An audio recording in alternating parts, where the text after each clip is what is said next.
meeting, so to speak, on Wednesday nights. And so a lot of this is credit to the art design faculty who put a lot of thought and time into choosing and selecting really interesting guests. And we've just been really, really fortunate to have such a wide range of presenters from all over the world just enlighten us. So let's keep it going. Let's always pack this room.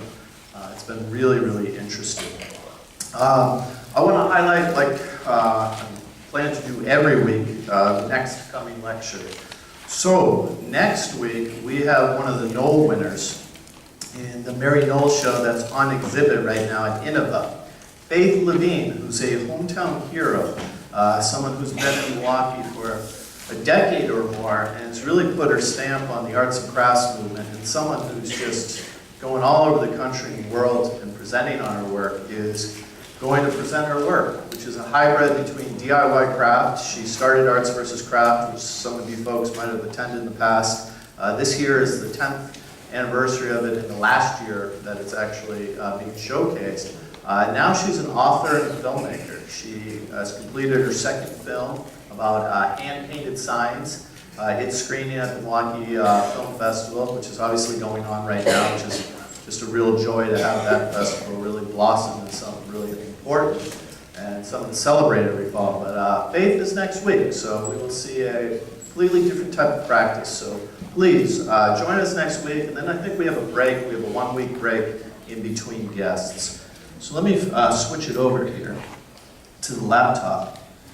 And tonight I'm introducing Chip Thomas, because he is the artist I selected to visit us, visit my class, this class, and my other classes. I thought his work was really applicable to my digital printmaking class. I thought his work was applicable to my art and ecology classes. In fact, I've shown his work to all my classes for the last 5 years. There's not a class I haven't shown his work. In fact, a student came up to me today and said one of his projects was influenced by Chip Thomas's work. So I'm thrilled that he's here tonight. I'm meeting him for the first time. There was a Just Seeds connection. He knows one of the artists I work with in Just Seeds who spoke incredibly highly of him. So other people kind of in my extended art network know him well, but it's really great to have him come up. There's other connections that are happening. Besides the fact that he's presenting to us tonight, he actually came up here to do a project and to work, and this was by design. I knew he is becoming one of the more interesting and celebrated street artists working anywhere around the country/world. And I hooked him up with Andrea Avery, who is a graduate student here and someone who ran the Union Art Gallery. And Andrea got a job in Sheboygan at the John Michael Kohler Art Center, where she is a community outreach programmer. And her first major project is called the Sheboygan Project, which is bringing street art to the streets of Sheboygan from artists from all over the country and the world. So Chip and I are going up on Friday to put work up. I'm putting up work and he's putting up work, and we're working directly with a former graduate student. So there's really nice UWM connections. Chip's also visited my digital printmaking class on Tuesday. He's going to visit tomorrow. He's also stopping by Joseph Mogel's class as well. Joseph's printing one of his pieces on one of the large format printers. So there's a really nice printmaking, photography, graduate connection happening with this visit. So multifaceted. We're really lucky to have Chip in town for 5 days. So welcome, Chip. Welcome to our town.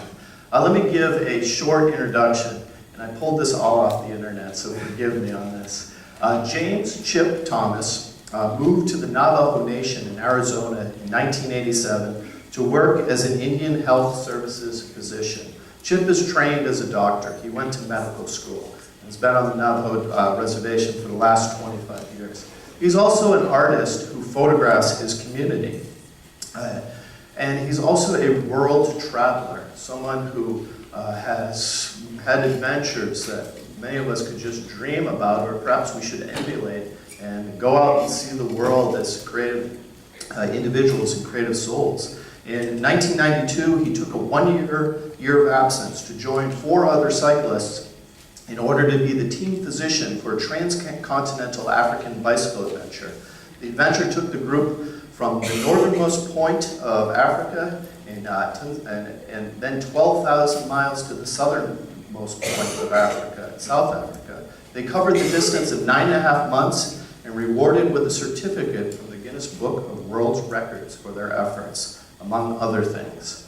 As an artist, and as a photographer slash street artist, and perhaps he's hard to label because he's also a community artist and a public artist. Many of you know the Peck School of the Arts is starting a BA in community arts.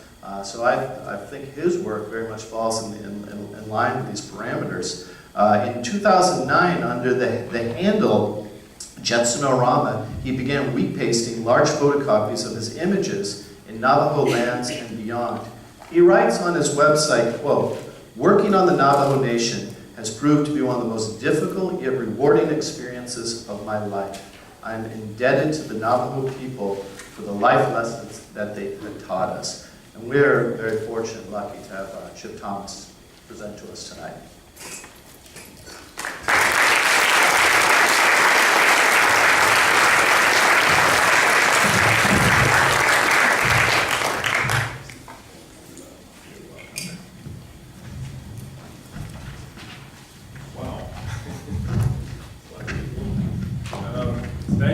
Thank you for coming out, and thank you for having me here. Give me a chance, give me a second to get this mic together. All right, let's try that. So, about the music and the video playlist, I guess I can stop it now. Music, this is a really good video.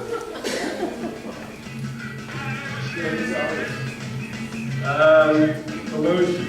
He's from the Democratic Republic, DRC, Democratic Republic of the Congo. That's quite a good video. But the point of all this is music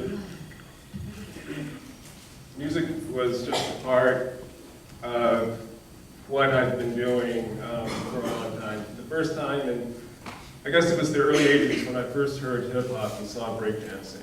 And I started traveling to New York to check out the graphics, and I was just blown away by it. And it's stuck with me ever since. And music is still very much a part of my life.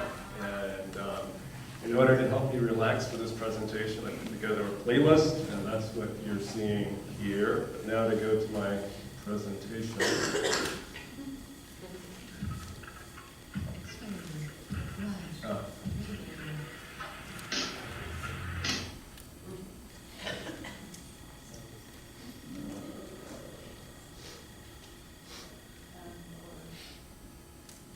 Let's try this. All right. There's a question I'm asked, well, actually not that frequently, but I'm asked from time to time how it is that at 50, when I started this project in 2009, I was 52. And people have asked how it is that I started doing a public art project as the Black man of the Navajo Nation. So I'm going to attempt to answer that question this evening.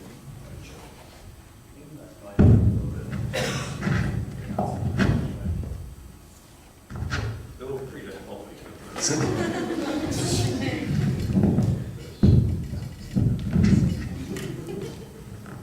That's your best bet. Awesome. All right. This is work by Keith Haring. Keith was a really big influence, or Keith Haring, I don't know him personally, was a really big influence for me. And I'll talk a bit about that in a little bit. All right, so from there to here. I don't think this is working. Yeah. I feel like I'm yelling into the mic. No, it's working. All right. Folks can hear it. Yeah, we can hear you. All right.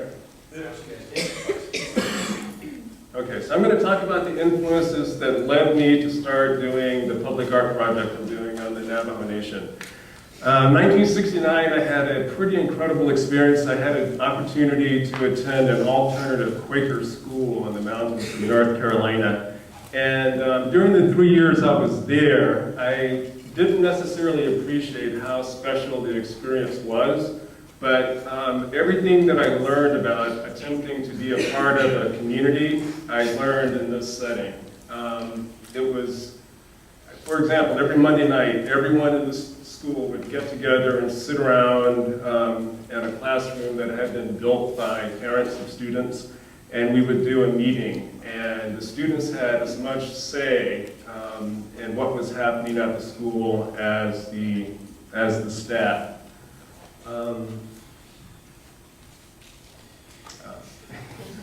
This is me about that same period. I like this photo. It reminds me of how happy I was in my youth, how fashionable a dresser I was, and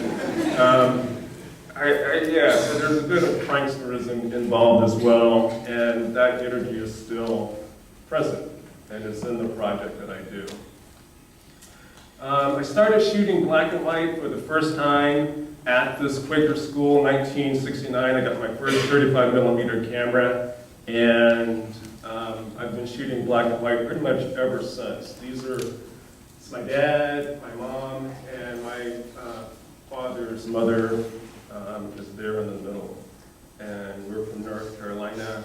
That photo is from North Carolina at the beach. Yeah, like I was saying, music has always been a part of my life. I have tried to play various instruments in different parts of my life.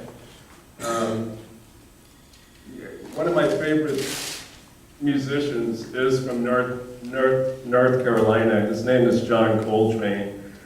And he said the main thing a musician would like to do is to give a picture to the listener of the many wonderful things he knows of and senses in the universe. And that aesthetic, that philosophy touches me deeply. Art in various forms influenced me over the years. So as I was coming up in the 60s, we used to get Life magazine, Look magazine, Jet magazine, and I was always taken by the imagery in those magazines. Eugene Smith was considered a humanist photographer, and his work speaks to me still. This is from a project that he did in Japan where he looked at the effect of mercury poisoning in this region. Eugene Smith. This is also a photo essay that Smith did. It's called Country Doctor. And he did another one for Life magazine on Albert Schweitzer in Gabon, I think it was. But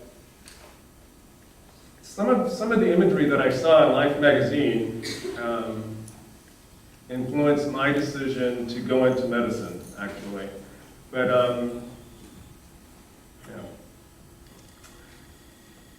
this photo is by someone I actually had a chance to spend some time with in Santa Fe. There's a photographic workshop there. I had an opportunity in 1992, I think it was, to spend a week with Eugene Richards, who is also a photographer for Life magazine.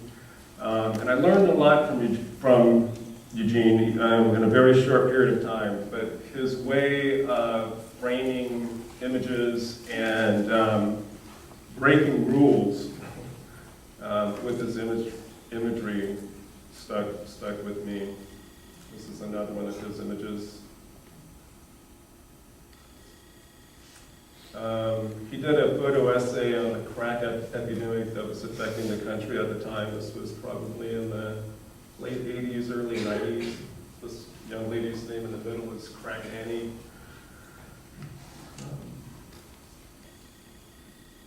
He also did a photo essay on veterans returning from the first Iraq War.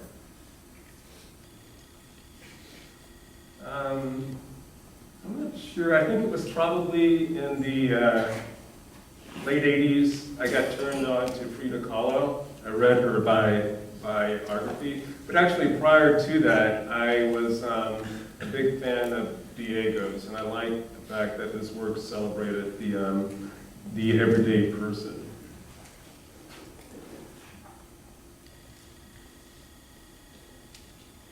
Keith Haring, as I said, one of my favorites. So yeah, in the early 80s, I would travel to New York trying to find examples of Keith's work in public places, trying to find breakdancers on the street, trying to, well, actually catch up with Africa Bambaataa. I very much wanted to be a member of the Zulu Nation, but I was in residency at the time in West Virginia.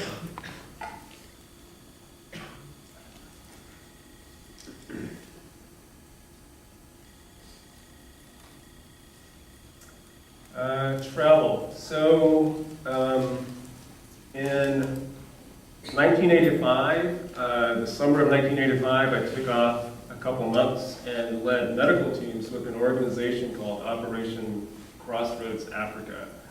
That the premise is students, well, people applied to the program, and it was mainly for college students and medical students. Has anyone here ever heard of Operation Crossroads Africa? It still exists. All right, cool. Yeah, and so the premise is you go to the continent, you go to a community, and you do a service, and your service is your ticket to live in an African village and to have that experience. So in 85 and 86, I led medical teams to the bush of Liberia. And then, yeah, in 92, I took off a year to do this most incredible bicycle trip from the top of Africa to the bottom. So some of these images are from that trip. I think one of the most important things I got out of that trip was the sense that, well, there's a lot to be said for persistence, for sticking with it. It was 12,000 miles over 9.5 months. There were times when I was ready to leave that trip. But anyway, I'm thankful that I did it.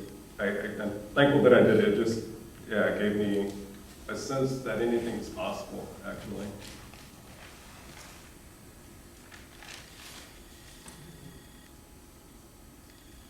This is in South Africa. This is in Kenya. So, yeah, in 1987, I moved to the Navajo Nation, and I'm trained as a family physician. And about this particular photograph, I don't know if anyone knows much about life on the Navajo Nation. It's actually a fascinating place. But the rate of diabetes there is quite high. It's 1 out of 4. Amongst white Americans, I think it's like 1 out of 7. Amongst African Americans, it's 1 out of, no, getting these rates wrong, I'm sorry. For white Americans, it's like 1 out of 12. People of Latin descent living in the States, I think it's 1 out of 10. African Americans is 1 out of 7. And I was talking with a friend who was a public health nurse, and the sign used to read, "Welcome to Pepsi Country," but we wanted to attempt to get people to make a connection between their lifestyle, their dietary habits, and their health. So we went out one night and corrected this billboard. Yeah, so this is just some information on the level of poverty out of the Navajo Nation. I'm not going to read that. But I was saying the Navajo Nation is a fascinating place. It's 27,500 square miles in size. It's larger than the state of West Virginia. It's home to 170,000 people, approximately. A lot of the population moves on and off the reservation frequently, depending on where jobs are available. This talks about the level of poverty on the reservation, but interestingly, the Navajo people should be the richest group of people living in the United States, because there are 5 natural resources there that are being exploited. But because of the way the contracts were written for those resources, the Navajo Nation is very much like a colony. And the people there are amongst the poorest people living in the US. So at this point, I'm going, yeah. I was going to ask the audience, does anyone know what the 5 natural resources are that are found on the Navajo Nation? Uranium? Uranium, yeah, that's a big one. Coal, Coal? copper, No. Well, yeah, but it's not really used as an energy source. water, Water, yeah. Water is one. That's 3. Natural gas? Natural gas and oil. So all of that is in an area of the country where the government let these people return to. They were actually forced marched to an internment camp. But the government sent them back there in the 1860s thinking there was nothing in this land and that it was just an arid desert space. But indeed is quite rich.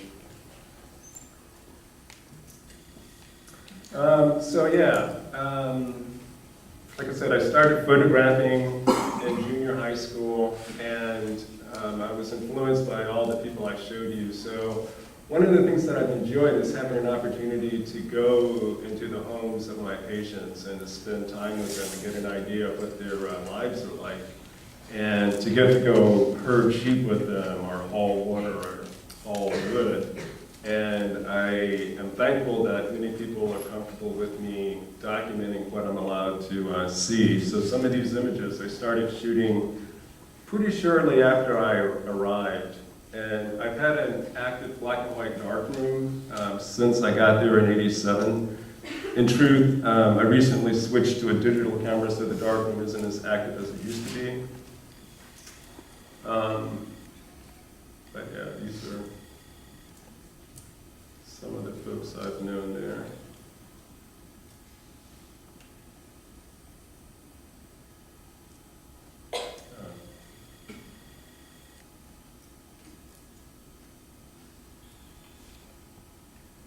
I'm having a little issue here.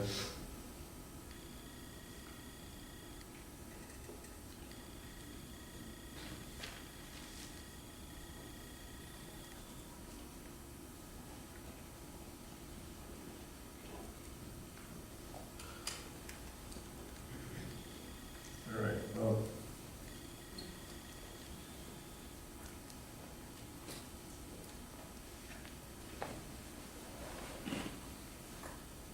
I think these must be really large files, and it's taken a while to load them.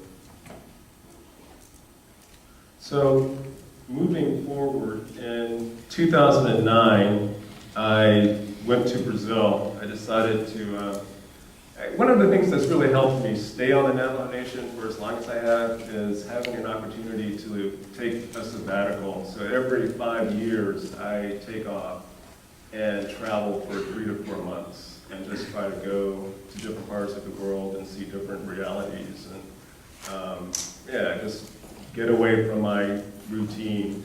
And in 2009, I spent 3 months in Brazil.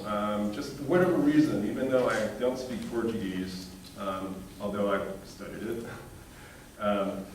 the Brazilian culture, just there's something about it that I can't explain. It just resonates. And it's been that way for a long time. And so one of the first things I noticed, actually, the first time I went was in 2004. There was just street art, graffiti everywhere. And I was impressed by the plethora, by the amount of it, but I was also impressed by the quality of some of the work. And it seemed that the authorities were quite comfortable with this art everywhere. But it just gave the city a certain energy, and it wasn't isolated to one city. It's found actually in many cities. And for a non-Portuguese speaking person like myself, these images on the walls actually became part of the way I navigated the city, you know, just by being able to recognize a piece. I knew where I was in the city. And there was one artist whose work I saw everywhere. This is another example of this guy's work.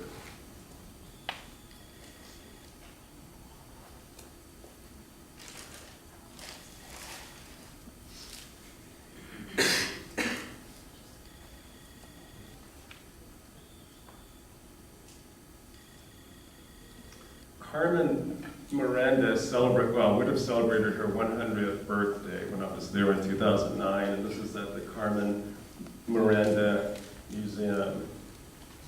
And they were showing, this is a projection. They were showing a video of some of her movies on the outside of the museum.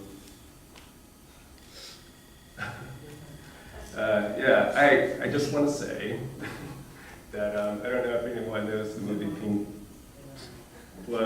Flamingo by John Waters, but that's a stencil of Divine in Brazil. And I was just over at the Student Union, and I thought it was interesting to see that there was an ad with Divine for the LGBT film festival is coming soon. And that same image is also here. This is in the northern part of Brazil, Recife, Olinda. This is a woodblock style that they do there, just really beautiful.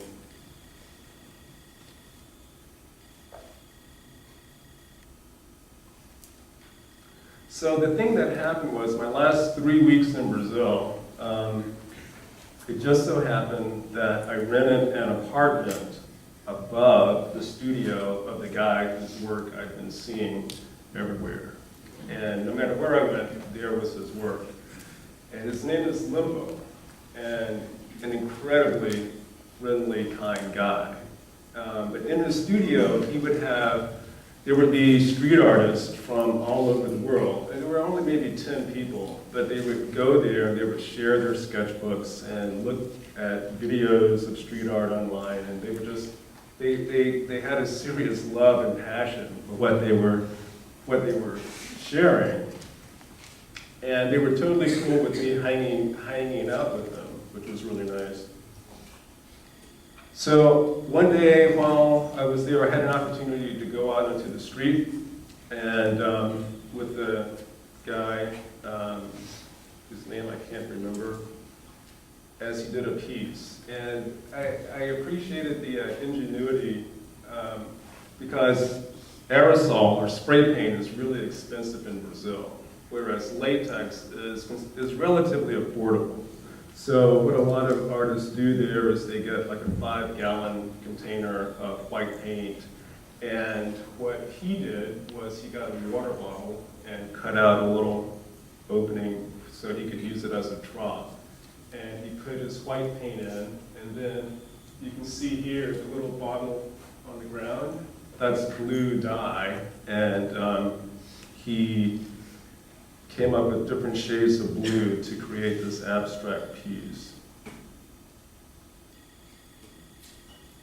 And we spent maybe 4 hours on the street as he did this piece, and because I hung out with him, he was kind enough to include my name there. And that's his finished piece. So when I came back from that trip, I wrote to JR, and I apparently had just missed him by a week or two in Rio, where he did a series of incredible installations. But it was the guys I was hanging with in Salvador who told me about him and showed me images of his work, and I thought it would be a cool thing if he came up to the reservation for a project. So I wrote to him, I emailed him asking if he would be interested in coming out and doing a project. And I waited for like 3 weeks. I never heard anything back, which is actually a good thing. Because it was during that time that I'd been living on the reservation for 22 years. And I think I was probably, it's an incredibly beautiful area. There's canyons, we're close to the Grand Canyon, we're close to Monument Valley. We're close to all sorts of other national and tribal parks. And I started taking some of this landscape for granted. But as I was driving around waiting for JR to write back, I just started imagining how he might approach a project in this area. Where would he put his pieces? Because we don't have many tall buildings out of the res. And I remember I was at it was going to be an anti-globalization demonstration in DC, but it turned into an anti-war demonstration because it was like a week after 9/11. And I ran into a friend at the demonstration, someone who's a very close friend. I didn't know she was going to be there. And we were talking about leafleting, and she mentioned to me that the recipe for wheat paste is on the internet. And that was in 2001. And so here it is now, 2009. And I decided to just try it, and that's how I started doing my project. I went back through a lot of my negatives, and I made the decision to put imagery up that I thought celebrated the Navajo people and reflected some of the values of the culture that I just found really beautiful. And but it was interesting because then I had to go back to these families whom I'm not always in touch with and talk to them about why it was important to me to do this project in a culture that doesn't have a tradition of public art in this way. And anyone who knows anything about indigenous culture, I mean, there's frequently a reluctance to be photographed. There's frequently a reluctance to stand out from the crowd. And here I'm asking people to not only let me photograph you, but let me blow your photograph up really big and put it along the roadside. And most people were very cool with it. So yeah, what I'm showing you here is some of the original images that I started with, and then years later blowing them up and wheat pasting them. The corn and the raven in this image were done by a friend of mine who was a student at Prescott College, someone I met through the internet. I had a piece up on a roadside stand, and one day I was driving back from Flagstaff and saw one of his pieces that was by my piece, and I got really excited that there was someone else doing street art, and we became friends and started working, doing some things together.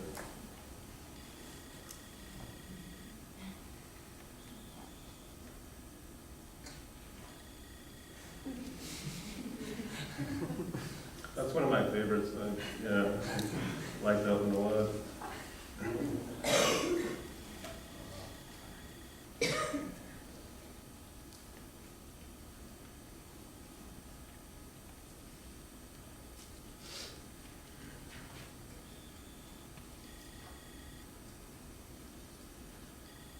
How are you blowing them up? Well, okay. In Photoshop. So basically I tiled the images. Yeah. And then I started using a printer at FedEx Kinko's. When I started, it was still Kinko's in 2009. And I watched them go through the transition to become FedEx Office. And it's an interesting thing because they use a plotter, which is an architectural printer, prints black and white. I think it's a laser printer. It uses toner. And I have to say the quality of the tones, having spent, a lot of years working in a dark room, knowing the zone system of Ansel Adams, it's important to me that the tonal range be fully represented in the images that I put up. And the printer, the OSE printer at FedEx Kinko's is great for that. I've been using another printer in Tucson that's an employee-owned company, and they charge 1/6 the price of FedEx Kinko's, but unfortunately the quality just isn't there. But there was an interesting story about this particular stand. As you can see, it was starting to fall down, and I really love that red background, so I put up this image of code talkers. This is one of my earlier images when I didn't know how to size the piece to the wall, so it's a little wobbly. So I put it up one weekend, and then the next weekend I was driving by it as I was going into Flagstaff, and I noticed like 3 men out there working on this stand, building it back up. And I pulled over to ask them what they were doing. And they said that so many people had stopped to photograph this picture of the code talkers that they decided to start using their roadside stand again to sell jewelry. And I was touched by that.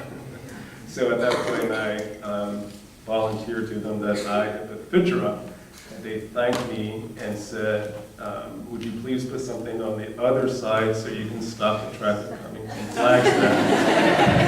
So it's like, so, I mean, I really appreciated that because then it occurred to me, it's like, there can be a purpose for this project that actually benefits the community. Because when I started, you know, I was thinking, oh, it would just be a cool thing to put, you know, these pictures up along the roadside. But it's been an interesting journey. Like, you know, I have to say it's a really wonderful thing going out into the community, taking the pictures, but then going out and putting the pictures up such that people from the community can see them. And I frequently put pictures up in areas that are a good distance from my home because there aren't a lot of structures along the roadside in the area where I live. So people don't always know me. They don't have a clue as to who I am or why I'm putting these pictures up. So I have a little spiel that I give them. You know, my name is Chip Thomas. I'm a doctor at a description house. I've been there for 26 years now. And one of the things that occurred to me, like my 4th year on the reservation, I had an opportunity to, one of my patients was a 2-year-old girl who had a febrile seizure. And the parents, you know, were concerned. I mean, it's a disarming thing to see your 2-year-old seizing uncontrollably. So they brought her into the clinic, and we evaluated her, determined that she had an infection. I think she may have had an ear infection. And anytime the fever goes up quickly or comes down quickly, one can have febrile seizures. It doesn't mean that you have epilepsy. So she didn't need to get a full workup, but the parents wanted to ensure that she was okay. So they arranged a traditional ceremony for her, to which I was invited. And this is the only time I've ever been invited to this ceremony. But I got there around 7 in the morning, and I don't know if you know what a hogan is, but it's a traditional living structure for the Navajo. It's a one-room structure in the shape of an octagon made of wood.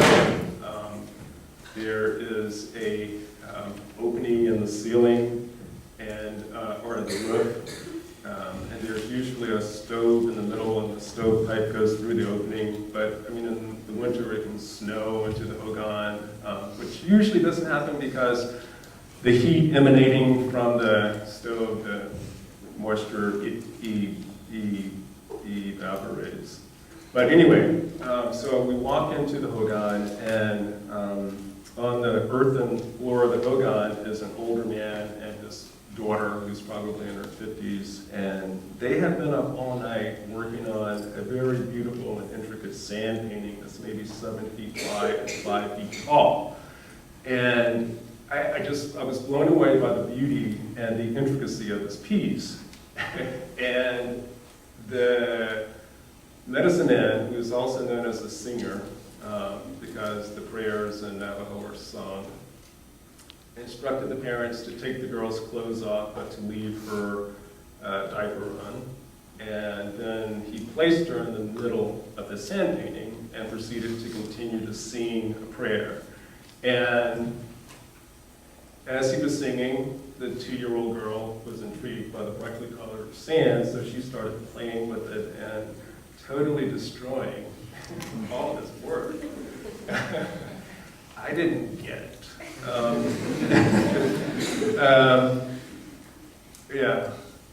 So he finished singing the prayer, they took her off, and he collected his sand and put it away. And it was, I mean, it took me some while to process what I had seen. In fact, it took me years to process what I'd seen. But it was, you know, me having an opportunity to witness someone contributing, making beauty that's ephemeral for the benefit of someone else. And I would like to think that that energy also informs what I'm attempting to do with this project. So these are some of the installations that I've done over the years. And like I said, I try to put as many as I can on roadside stand because the vendors say more tourist stuff. as if there's art on the stands. And like I said, one of the influences that I got from my travels was this guy Limpo, whose photograph I showed you. I mean, Limpo had his work in areas where travelers went. I live between the north and south rim of the Grand Canyon, between the Grand Canyon and Monument Valley to the east. There's a heck of a lot of tourist traffic on the highways where I live. So these images get seen a lot.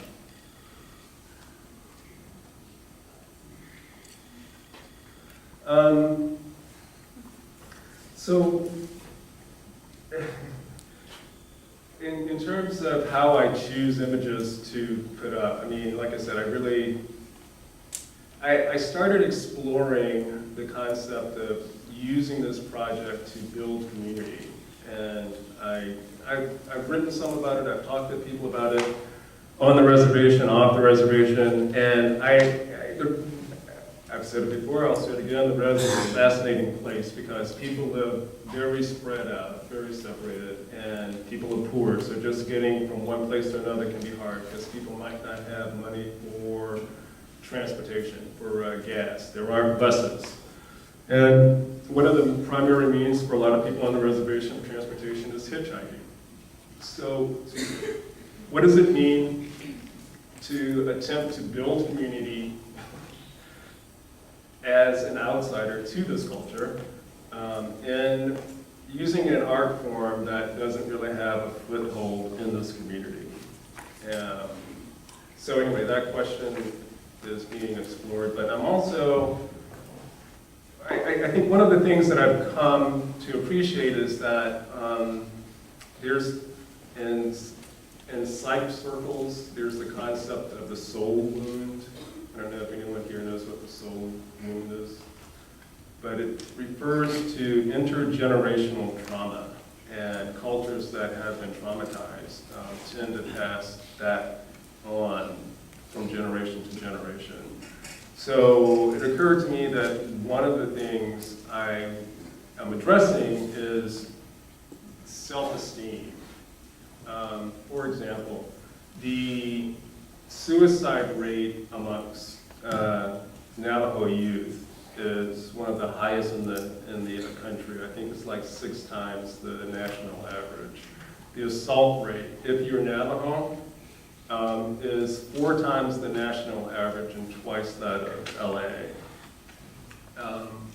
So there's a real issue on the reservation with self-esteem. So there's a focus on imagery that's positive. But for this particular image, I was just having a really, really, really bad time at work. And I just needed to remind myself. I just needed to put that energy out into the world, and just for myself to feel good.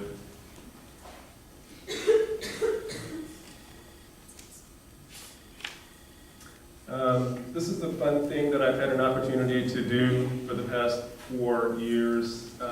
Fairs are really big on the Navajo Nation, and I live in what's called the Western Agency near Tuba City. And the Western Agency Fair is usually the 3rd weekend in October. And a friend of mine, a guy whom I met through this project, has a roping ground where they do team roping. And I've gotten to put art on the announcer's stand every year for the radio. It's kind of hard to see, but there's a deep, beautiful canyon in the back. That's the little Colorado River Gorge. It's where Nick Walinda recently walked across the Grand Canyon. He didn't really walk across the Grand Canyon, he walked across the little Colorado River Gorge, but it's quite beautiful. I don't know if anyone saw that on Discovery Channel, but when he took his first step, he said, "My, that's quite a view." And,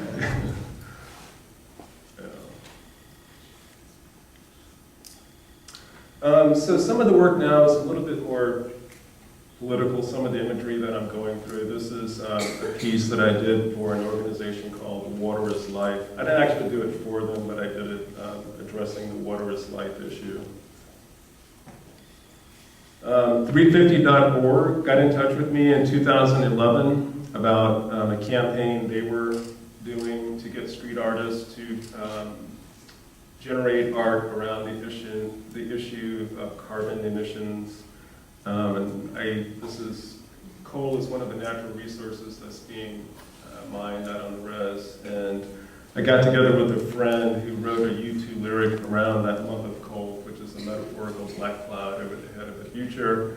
The lyric is, we scorched the earth, set fire to the sky, we stooped so low to reach so high. And so this is in Flagstaff, but I actually put it up several places around the res.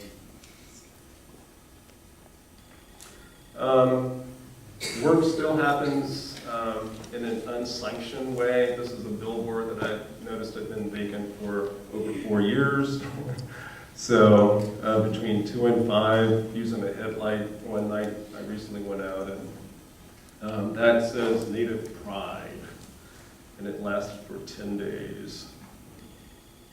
This is the piece I did in Flagstaff that speaks to the SB 1070 issue, which is the anti-immigration issue that Arizona, as you probably know, has one of the more restrictive laws in the country. This asks in Spanish, do I look illegal?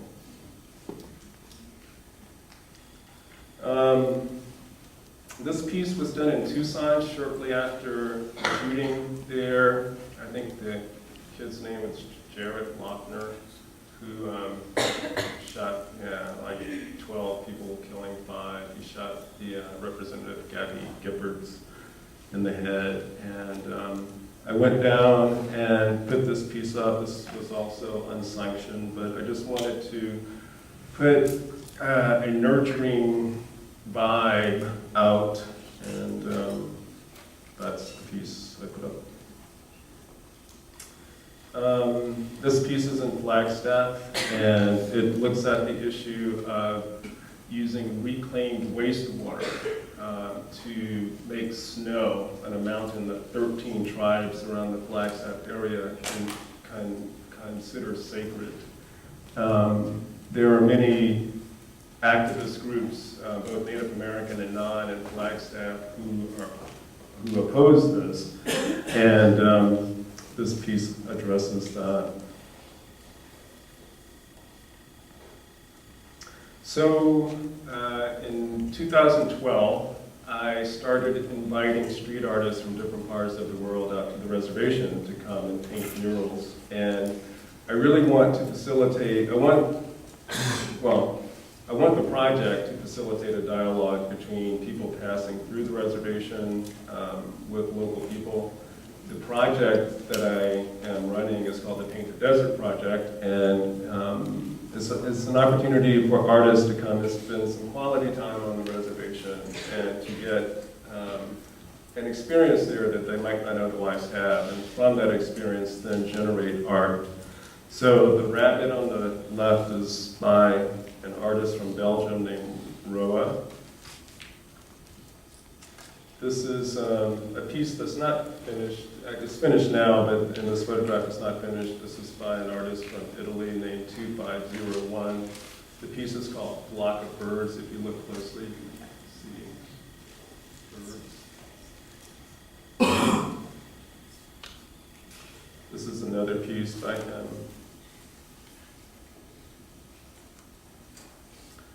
This is a piece by an artist from Montreal named Lebrona. This piece is an interpretation of the creation story. It was done by an artist named Over Under from Nevada. This piece was done by Doodles. This piece was done by Alexis Diaz from Puerto Rico. It's an interesting piece. It's a really beautiful piece. He used China black ink, and you can't really appreciate the detail, but each mark there was done with a little paintbrush. It took him 4 days to do this piece. I was really honored in that there was a blog of art and culture recently that identified it as one of the best murals that was done in 2013 so far. This is another piece by Alexis. I guess he's known for doing hybrids. This is a close-up of this piece, which is an interesting piece because it's looking at power in different ways. He starts with the power animals, the bear and the buffalo. And then he's looking also at sources of man-made power, which he has the coal-burning plant and the power lines and the windmill.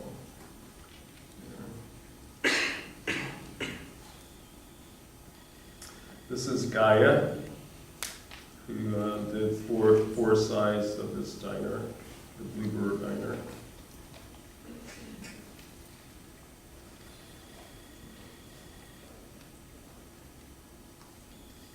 Yeah. And I think that's all I have. So if there are questions, yeah. How long does the work last? I heard you mention one state for a certain amount of time. So the artists that you're bringing in and the work they're doing, how long would that work be expected to last? Well, the work that they do tends to last a long time because they're using latex paint and spray paint. When I first started, I was actually boiling flour, making wheat paste. And those pieces generally didn't last long, maybe, well, 6 months. There are a couple exceptions, pieces that have lasted for 3 years, but I'm using a different material now, so pieces are lasting a lot longer. Yeah. Yes? Who's the Navajo's community's opinion on your work now? Yeah, well, you know, it's hard to say because I live in the western part of the res, and if I were to drive to the eastern part of the res, it's roughly 5 hours. So there are a lot of people who don't see my work. But I can answer your question by way of a story I was told. I've worked with at the clinic now for like 25 years. He was listening to a radio station that's broadcast on the reservation. It comes from the reservation. And they were talking about these pictures and these murals that are popping up all over the place. And he said the majority of callers were in support of the art that was going up.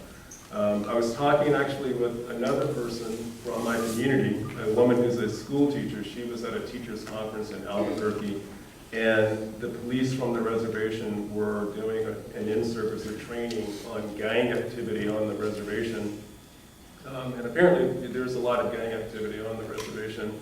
But the police were talking to the teachers about the sophistication and the new techniques that the gangs were using to do graffiti. And they were showing examples of my work. But the teacher from my community stood up at this gathering and challenged him and said, no, that's not it at all. The purpose of this project is to present a positive view of the Navajo, of the people, and so I can't say that I have 100% support, but people are accepting of it. It means a lot that a lot of the images are still running, you know. Yes? You said you like to take a trip every like 4 years for a couple months. Yeah. How was your transition back to the Navajo reservation? I think being out on the res is probably one of the easier places to transition back to. Yeah, I mean, this is going to sound strange, but it's home for me at this point. Yeah, so it's not problematic. Was there something else you were? No, I was just interested. I had taken a trip and I came back, and transitioning from being somewhere for a long time then coming back to where you live it's interesting. Yeah, but I mean, after a couple weeks, I'm usually okay. Yeah. You mentioned briefly that your work, you are an outsider, quote unquote outsider,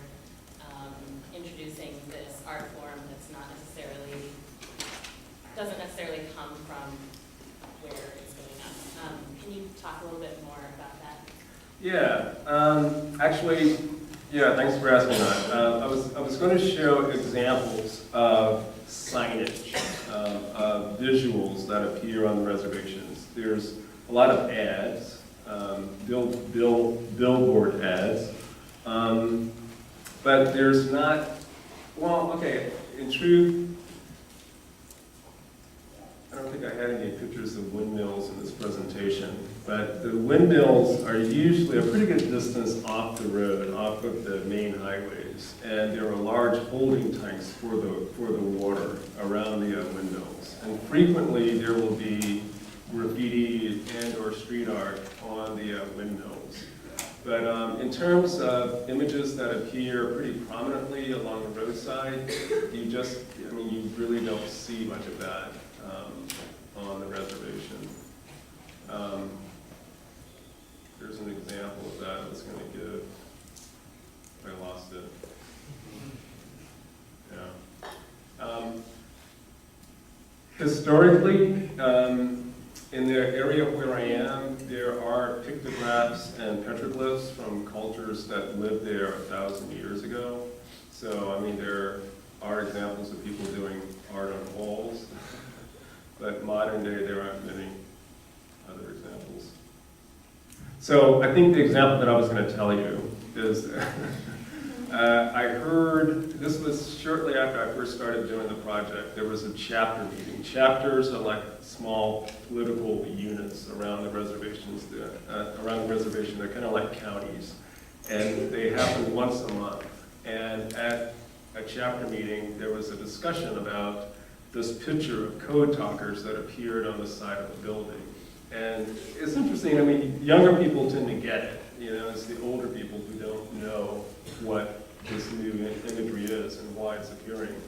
And someone asked, I wasn't at the chapter meeting, but I was told someone asked the question, well, if this is a tribute to the code talkers, why didn't he put it on a billboard, or why isn't there something that says this is a tribute to the code talkers? Why just a random image? So, yeah, there's a lot of that. Yeah? What was the most challenging part of the bike ride throughout?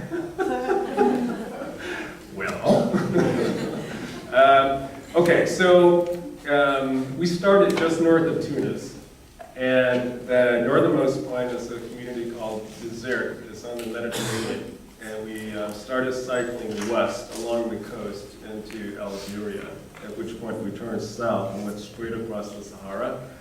And so there were 4 cyclists, 3 Americans, and a cyclist from Nigeria who had studied in France to be a pastry chef, so he was fluent in French. So he was going to be our translator for North Africa. But because Nigeria and Algeria have bad diplomatic relations, he couldn't get a visa, so he was turned away. So it was just the 3 Americans. And my French is bad, and the 2 other Americans I was cycling with, the guy who organized the trip and his brother, were stronger cyclists. So I spent a lot of time in Algeria cycling across the Sahara alone. At one point I got totally lost from them, and the way we did it, we had 2 tents, and no one had a full tent set, you know, it's like, because we were rotating people who slept in the 2 tents. So on this particular night that I got separated, I had the tent, I may have had the fly, but I didn't have the poles. So it was a beautiful night. I just wrapped myself in the tent. It gets really cold in the Sahara. It gets below freezing in the Atlas Mountains. It snows. Another tough part, by the time we got to South Africa, it was August of '93. It was 9 months before the election in which Mandela became president. So it was the end of apartheid. The team leader, who is white, we rarely cycle together as a group of 4. Because, you know, on any given day, you might have a flat tire, this person might be really tired, this person might have diarrhea, so it's like, we didn't cycle as a group. But the team leader was the first person into this village where he came across a group of men standing on a corner. And it was customary anytime we came to a group of people, they would, come around the bikes and ask us what we were doing and where we were going. And we would pull out our maps and say, this is where we started. And he was doing that, and these guys on a Saturday morning were drinking a beer made out of millet. It's called Shake Shake. It comes in a milk container, and you just add water, you shake it, you let it sit maybe a couple hours, and it ferments enough to get you pleasantly drunk. And but it was racially charged South Africa, and the team leader was hit over the head with a stick. Fortunately, he was wearing a helmet, and it cracked his helmet, it knocked him to the ground, and these guys started to close in on him, but he was the only person on the team who carried a weapon, which was pepper spray, and he was able to spray these guys and cycle away. But we were in Crossroads, which is just outside of Cape Town, on the day Amy Elizabeth Bill, I don't know if anyone here knows that name. She was a Fulbright scholar, I think, from Stanford, who had spent a year in Cape Town helping South African women get ready for the upcoming election. She was a white woman and was driving one of her office. She wasn't driving, but she had her driver take some black women from her office to their township. And again, it was the same thing where blacks in the squatter community saw a white face and they pulled her out of the car and bludgeoned her to death. But we were in that community on that day. So we were exposed to a fair amount of violence. Fortunately, we didn't have any close encounters that we were aware of at the time with animals. I say it in that way because one of the most dangerous animals in Africa is the wildebeest, which we were aware of. It's just that as we were cycling by them, we weren't aware that they were as close as they were. But thank you for asking me about that because I clearly love talking about it. Yeah. Is there, between your work as a doctor and as an artist, is there tension or symbiosis? There's symbiosis, and thanks for asking that question because one of the things I started to mention, but one of the things I really appreciate about is the way the power dynamic shifts with me doing this project, because as a physician, people come to me in the clinic for help, and I'm in a position of authority. And then I go out into the community to do this work, and like I said, I'm working in areas where people don't necessarily know me, and they'll come up and ask me what I'm doing, who said I can work on this building, and I am very vulnerable. And that's part of the balance that goes into this, that I get out of this project. One other thing that I like to say is that it's cool because I get to use both sides of my brain, the scientific right brain and left brain and the more creative right brain for the same purpose, to try to bring about healing and beauty. So there's a symbiosis. Yes, Nicholas. I have a follow-up question to that. What does your colleagues in the medical field, either on the reservation or beyond, think about your work as an artist and a Yeah. Do they have? Yeah. No, I mean, it's interesting where I live and work. I am the only physician, I'm the only permanent physician. We used to have 5 physicians, 2 physician assistants. In 2009, there was a mass exodus. So I'm the only permanent physician now from that group, and there are a series of contract physicians who come through. But we refer a lot of our patients to a hospital that's 50 miles away to the city. And a lot of those docs know that I'm doing the work, and I get really nice comments from them on Facebook whenever I post pictures. So, yeah, I get a lot of likes. Yeah.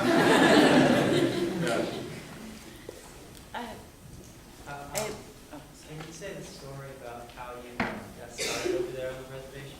I didn't hear you talk about how you Yeah, no, that's actually a good question as well. That's a story I like to tell too, but I'll keep it short. So, in the 1960s, when the U.S. government had a social conscience, or a bit of one, a program that Kennedy and Johnson developed in the Great Society was the National Health Service Corps. This was also during the time they created the Peace Corps and VISTA, Volunteers in Service to America, which later became AmeriCorps. But yeah, so it was all about public service. And the government realized that there was a need for healthcare people to go to communities where there's great need. And the government said, we will pay for your education anywhere from 2 to 4 years, but rather than owing money at the end of your training, you owe us time in an underserved community. So I had a 4-year obligation. The government actually hoped that people would stay longer than their obligated time and give continuity of care to communities. So, yeah. Earlier you mentioned that there was graffiti and street art on Windmill. I just wonder what your differentiation between those two terms are. Yeah, I guess I think in terms of tags as being graffiti and more, there's not a lot of image-based graffiti. That's a good question. I mean, I guess I think in terms of tags for graffiti. Yeah. Would you care to elaborate? I figured that. Yeah. Yeah, I didn't mean it in a negative way. Yes. I apologize, I'm not good at composing questions, but I wonder if the painted desert project could be a way to help bridge the gap that you're experiencing between the visual arts with the paintings of the past compared to the contemporary that you're working with now, because you're, I know like a lot of Native American work has changed. Yeah. They used to do a crow out of beadwork, but then they've switched it into being Tweety Bird.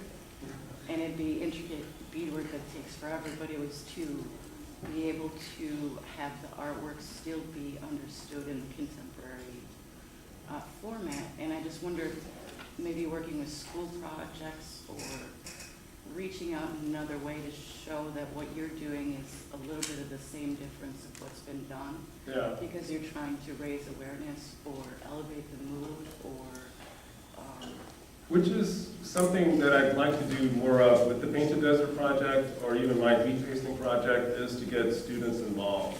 And I've tried a couple times to work with art programs in the local school.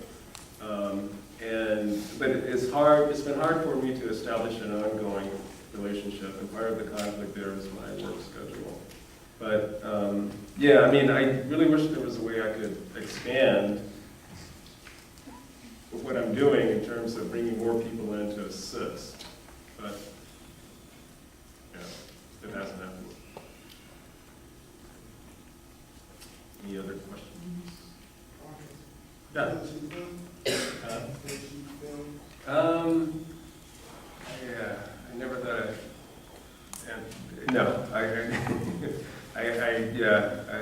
I've been passionate about film for many years, but I'm shooting digital now. Yeah, are you a film shooter? Yeah, respect. Seriously, I love the process. And it's interesting because when I print now, I don't, like when I was shooting film, I was doing gallery shows and doing archive prints. And I really miss being in the dark room, just, getting the tones that I want. But the printing that I do now is the large format, big imagery stuff.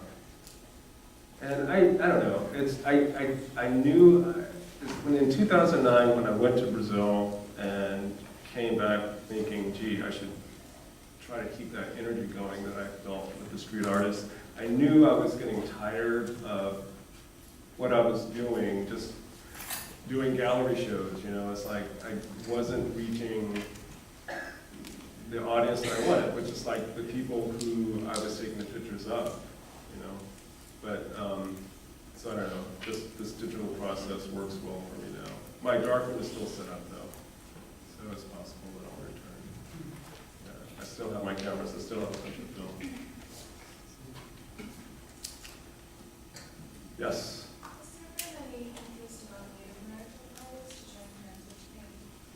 Yeah, so I don't know if everyone heard that question, but the question was, is there an interest amongst Native American artists to take part in the Painted Desert Project?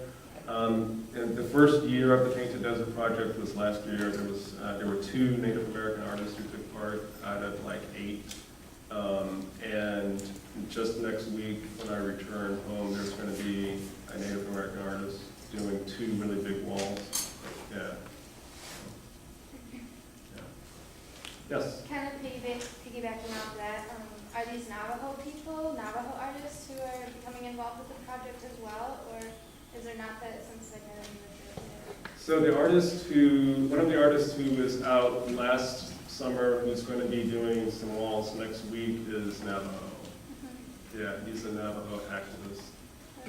Yeah, it's interesting because a lot of the people who are doing really beautiful murals who are Navajo live in Phoenix, live in San Francisco, live in Albuquerque, and are doing walls there.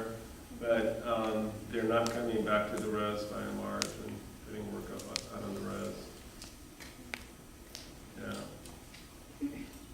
I guess also too, have you seen any response to, like, by local in the form of local street art from what you've done? Have you got any, like, Some, response to it?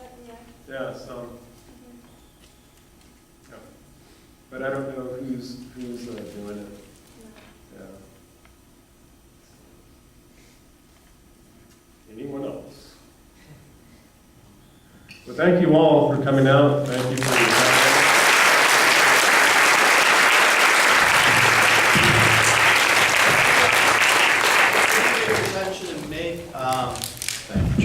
Let me make a quick announcement because first and foremost, I want to recognize Ibrahim, who is getting these